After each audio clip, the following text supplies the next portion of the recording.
Hello, I'm Suzanne Smith. We're here today with Dr. Jean Mundy, Professor Emeritus at Florida State University. In addition to her 30-plus years of service in teaching and administration in the Recreation and Leisure Services program at FSU, Dr. Mundy is also an FSU alumnus, having received her bachelor's and master's degrees at Florida State.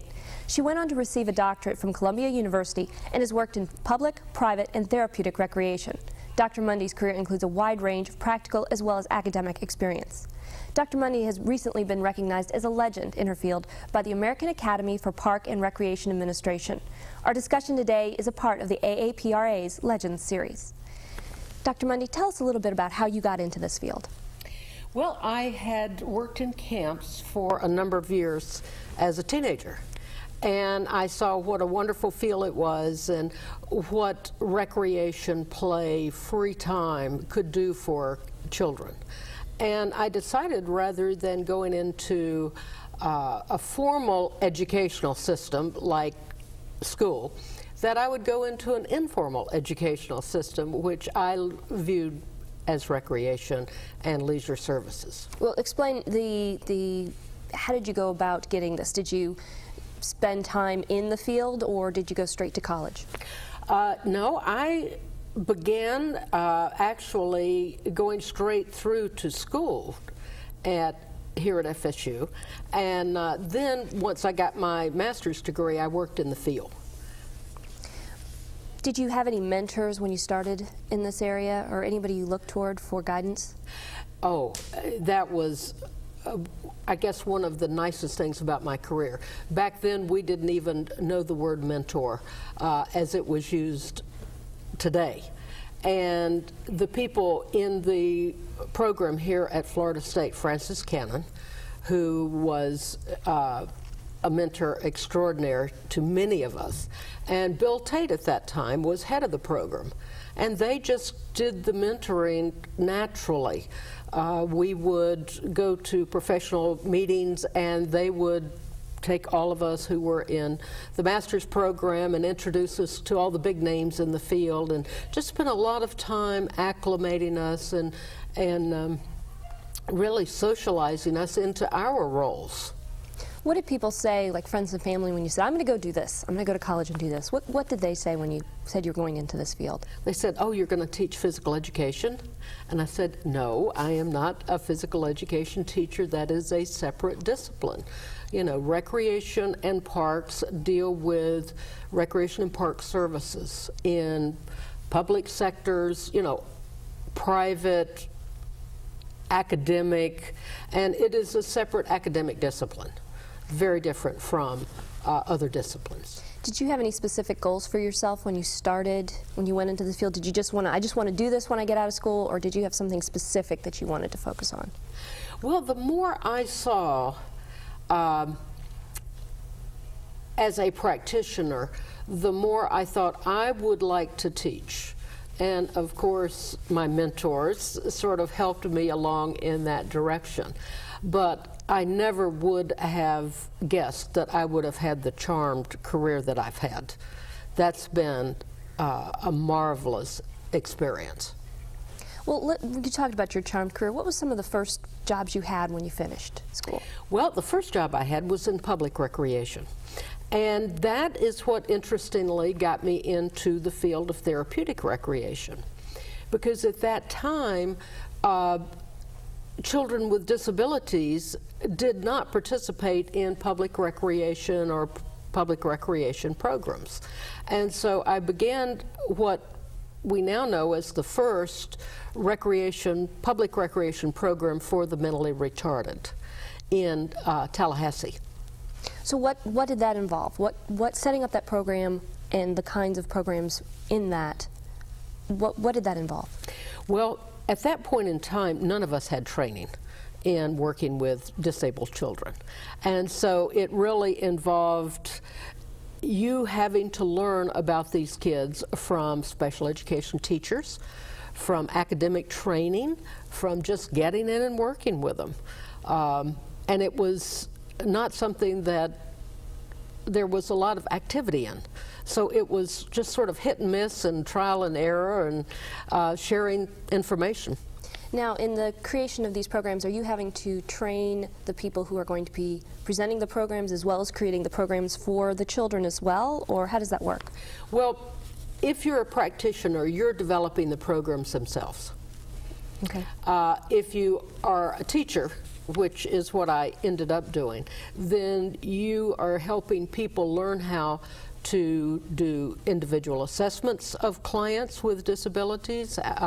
You're planning programs, you're administering programs, you do a little bit of all of it. You've done a lot of training in this field, also with the Air Force and the Navy. Tell us a little bit about those experiences. Well, they were totally separate types of experiences, very, very different. My career broadened from therapeutic recreation, but the Air Force and the Navy and most of the services got to the point where Congress said for you to offer morale, welfare, and recreation programs to service people and their families, you've got to make money. They had always been funded before. So I would go in to Air Force and Navy bases here, Europe, the Pacific sector, Japan, Okinawa, the Philippines, those neat places, and help them focus on customer service, customer care, planning, and looking at customer interest and needs as the basis for what they were offering. So they could go from a supported basis to being self-supported. What was it like traveling to all those different places around the world to go to the different training sessions? Fantastic. I mean, it's the best of all worlds. Here you are getting these wonderful places and someone else is footing the bill. Did you think when you first started that you were going to have that opportunity? Never, ever. What has been a highlight of your career for you? Oh, me. That's a hard one. I think probably the work I've done in leisure education, and that area has been the most satisfying to me. It was a new area. Well, it wasn't new. It was an area that's been around for a while, but no one had done anything with it. And I found that I really could get into that whole idea of people, particularly people with disabilities, would need assistance and did need assistance in how do I handle free time? How do I make the most of the time that I do have?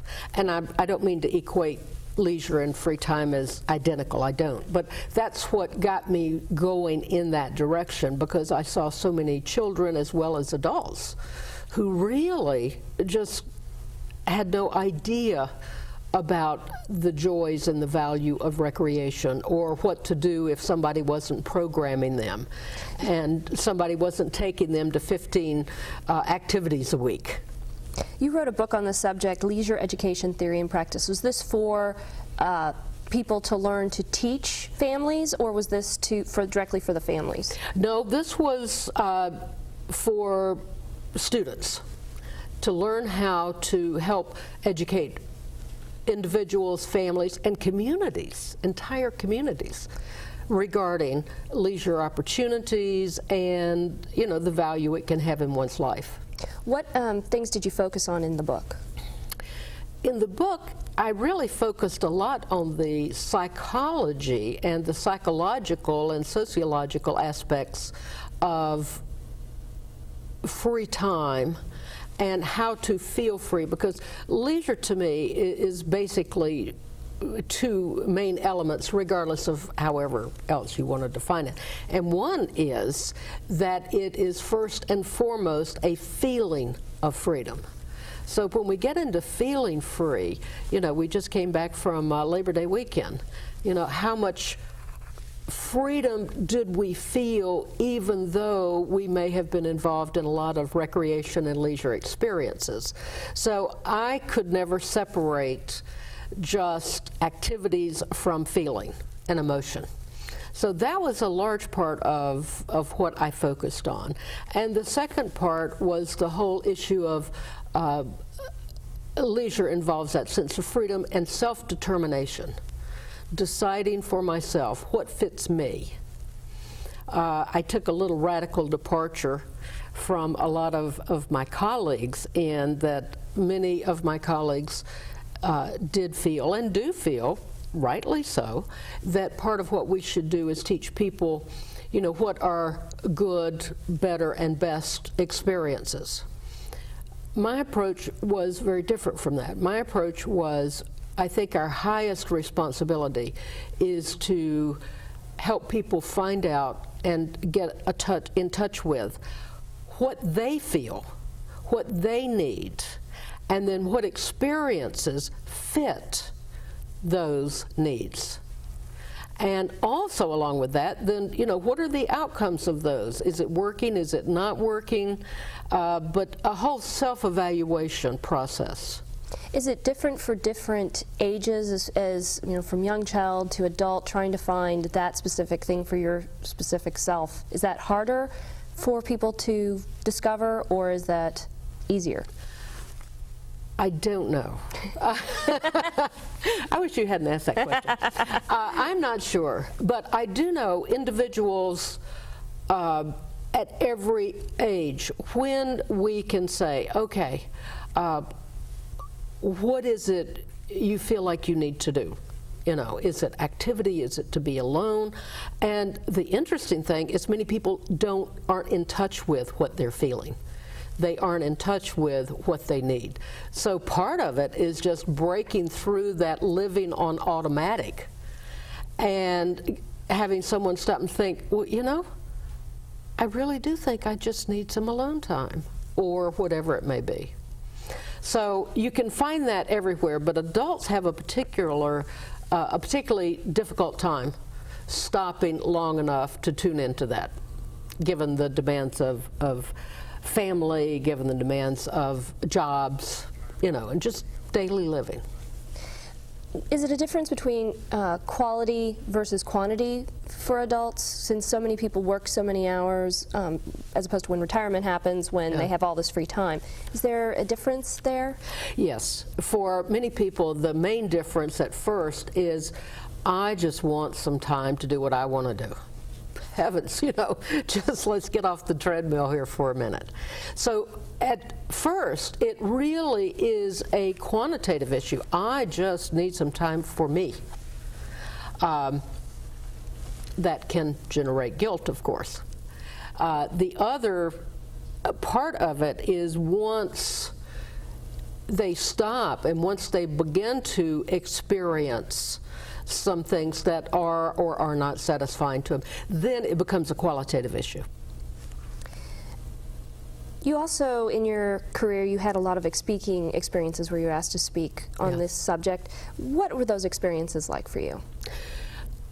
Mainly it was sharing of ideas, as I like to think of it.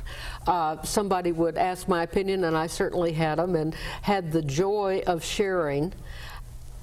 It didn't mean that people necessarily agreed or disagreed, but it always generated discussion for the most part. And that was where I think the real value came, is afterwards. What skills and attributes do you feel go into making an excellent administrator in Parks and Recreation? I would say the same skills that would make a good administrator in any setting. First of all, of course, competence in the skills and abilities that are required for the job. One caveat to that is, I think many people just beginning in the field feel they need to be able to do everything. I don't agree with that. You can buy the expertise you don't have if you have competence in some very basic skills. The one that I think feel is the most important are people skills. I have seen more administrators fail who can walk in with education, experience, and it's not what they do. It is how they do it and how they don't work with people. And I've seen more people fail because of that void. How has the position changed since when you first got in? I mean, that's the way maybe it is today. Was it always like that? I think it was. I think it has become more that way today, simply because we are much more sophisticated, we are much more scientific and management based, we are operating much more as businesses, and so I think the need for that balance has dwindled in lieu of other technical skills. What about pressure from outside areas like local governments, media, things like that? What kind of role does that play into a park administrator's role? It's very much a part of it, because public recreation anyway is, for the most part, as you know, tax supported. It has become more and more public funded in term, well, no, that wasn't what I wanted to say. It's tax supported. In addition to that, nowadays we have to make money to be able to offer programs for entire communities. And that's our mandate, that we don't have to offer every program, but we are there to help coordinate and provide leisure experiences for the entire community. In general, how do you feel about Parks and Recreation as a profession? Is it something that has been most rewarding, or what has been the most rewarding, and what are the significant problems that you see in it? I think the problems that I see come from a view that everyone deserves recreation.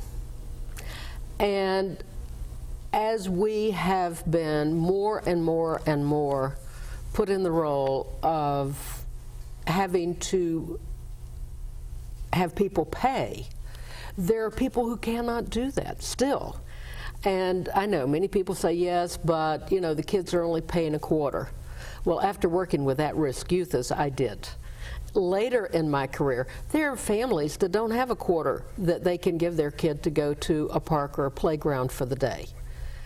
That concerns me. How do we balance the provision of services to the people who least can afford them and still be able to meet the demands of the community? That's a concern of mine. A second major concern is the whole issue of the environment. We are seeing, of course, so much land clear cut. We're seeing streams, and our playgrounds, literally our adult playgrounds as well as our children's playgrounds, are being polluted. And again, it's a matter of balance. We need land that's preserved.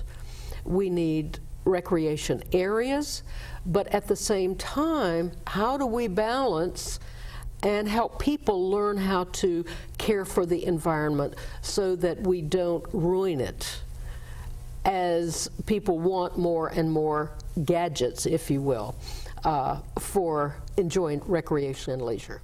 Well, how do you determine that something is a good activity if if you're trying to get as much as you can for as many people as possible? How do you determine the quality when costs are such a factor, and land and space and everything like that is such a factor as well? Well, that's the whole issue. Right, you just summed it up. Oh, good. Yes, no, I think that's part of the problem. That's part of the issue. How do we make those determinations? And on what basis do we make those determinations? And what's the tipping point with that? They've had very major problems in the Alps, and it's not just our country, in the Alps, with people who are hiking, who want to be in the out of doors. Here's this magnificent resource, and still there is a lot of damage being done to the Alps just because of the number of people and snowmobiles and all of the other types of things that people want to take with them in the out of doors. Are there any solutions that your profession are working on for that, or is that just something that everybody as a whole is going to have to come together on?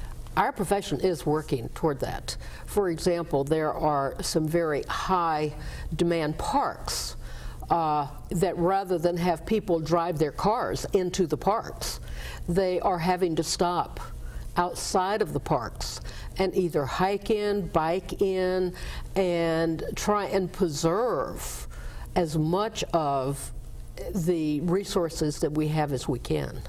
What are the biggest needs of the profession to get these things done? What do they need to accomplish these goals? I think innovation.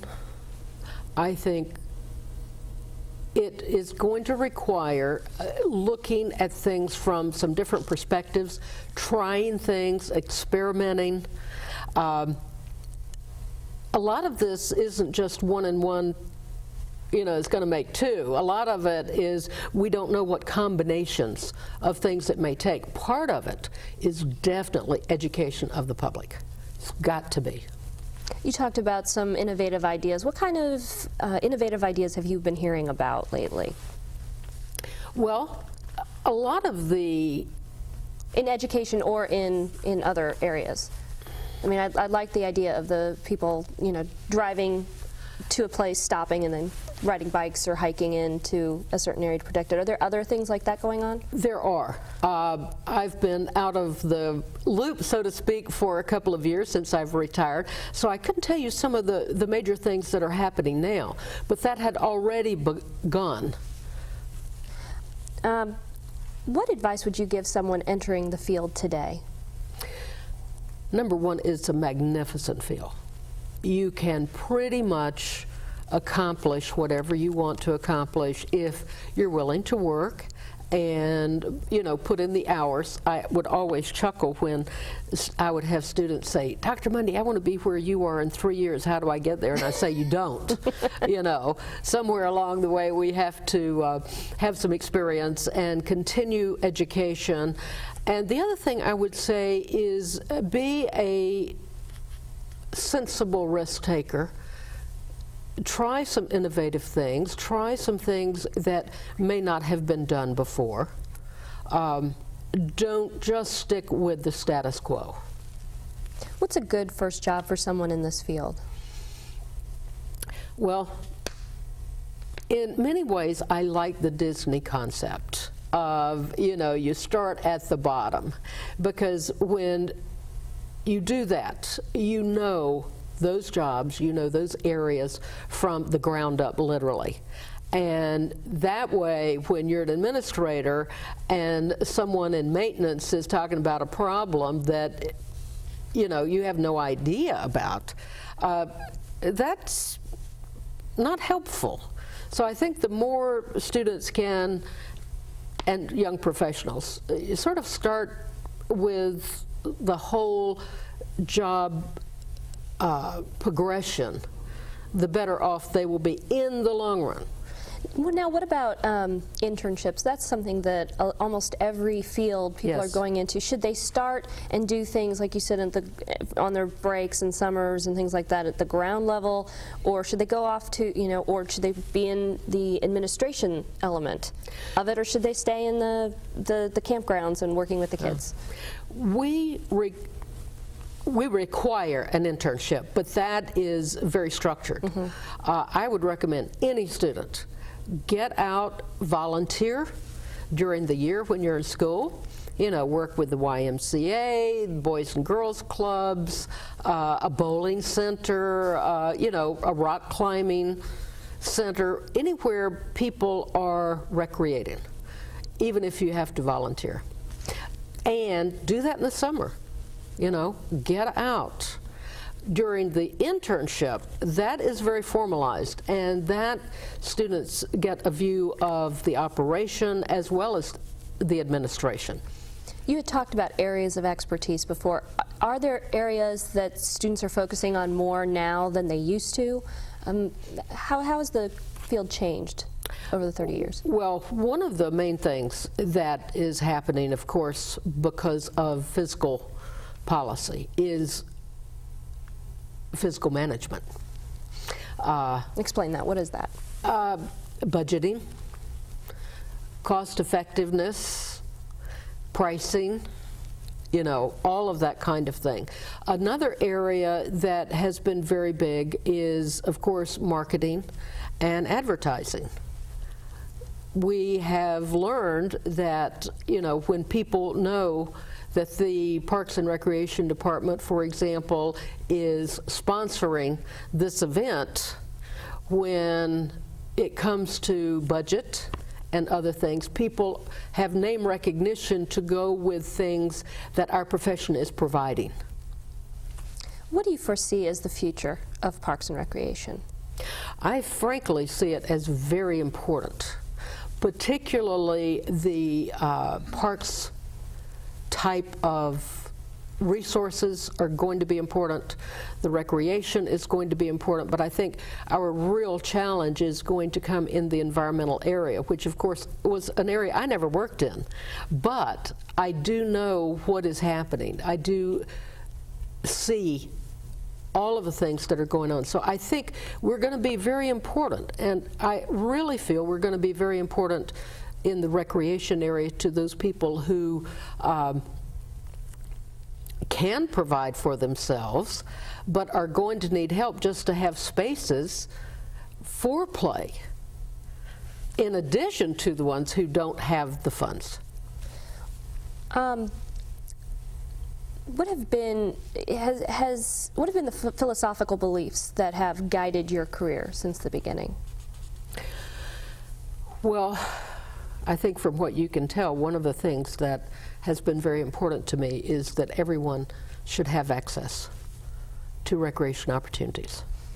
They don't all have to be provided by public parks or therapeutic systems or anything like that, but everybody needs that. And that has always been an underpinning since I started providing programs for retarded kids who did not have any recreation outside of what their families might provide. The other is, I think people should be our focus. That everything that we do, whether it is budgeting, whether it is developing a program, whether it's developing a doggy park, or you know, whatever other resources we may be working with, that people should be the center of it, not building our own empires, not trying to say, hey, you know, look at what we've done, but it's a matter of what have we done in relation to the needs of people. I think that would pretty much summarize it. What kind of person do you think would succeed the best in this field? Well, we did some interesting research at FSU, as well as some other universities have done the same thing. And we thought there would be certain personality types. Mm-hmm. You know, you would think so, at least on first glance. But what we found was that the field is so broad, it is so varied, that there really is room for so many different types of people and skills and personalities. It was really quite amazing that that was what we came out with. When you look back at your career, is there anything you would have wanted to do differently or would have liked to focus more on in your studies? Well, I don't know. As I said, I've had a charmed career. So I can't think of too many things that I would change. So much of it evolved. It wasn't necessarily that I had these 4 or 5 goals.